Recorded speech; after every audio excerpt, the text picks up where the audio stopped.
Garuda Express, an international courier service. Facebook కొన్ని కఠిన నిర్ణయాలకు రెడీ అయిపోయింది. ఇకపై ఫేస్బుక్లో పిచ్చి పిచ్చి పనులు చేయడానికి ఇంకా ఏమాత్రం ఆస్కారం లేదు. హింసాత్మక సంఘటనలకు సంబంధించి ఫేస్బుక్ లైవ్ మీడియాలపై నిఘాను కట్టుదిట్టం చేయనుంది.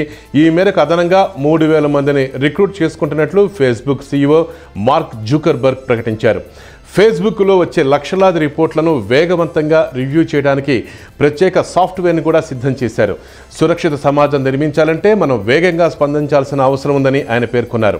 గత కొన్ని రోజులుగా ఫేస్బుక్ లైవ్లో ఆత్మహత్యలు చేసుకోవడం కానీ హింసాత్మక సంఘటనల టెలికాస్ట్ ఎక్కువగా అయిపోతున్నాయి. ఇవి చాలా బాధాకరమైన పనిని తన ఫేస్బుక్ పేజీలో పోస్ట్ చేశారు జుకర్బర్గ్. అనుచితమైన వీడియోలపై కంప్లైంట్ చేయడానికి ఇప్పటికే ఫేస్బుక్లో రిపోర్ట్ వీడియో అనే ఒక ఆప్షన్ కూడా ఉంది. అయితే ఈ కంప్లైంట్లను రివ్యూ చేయటం ఆలస్యం అవటం వల్ల సదరు వీడియోలు సోషల్ మీడియాలో తెగ చక్కర్లు కొట్టడంతో అప్పటికే జరగాల్సిన డ్యామేజ్ జరిగిపోతుంది. దీంతో అనుచిత వీడియోలను తొలగించే ప్రక్రియను ఫేస్బుక్ వేగవంతం చేసింది. ఫేస్బుక్ లైవ్ స్ట్రీమింగ్ ద్వారా లేదా అప్లోడ్ ద్వారా కానీ ఫేస్బుక్లోకి వచ్చే వీడియోల్ని పర్యవేక్షించడానికి కొత్తగా రిక్రూట్ అయిన వారు ఉపయోగపడతారు.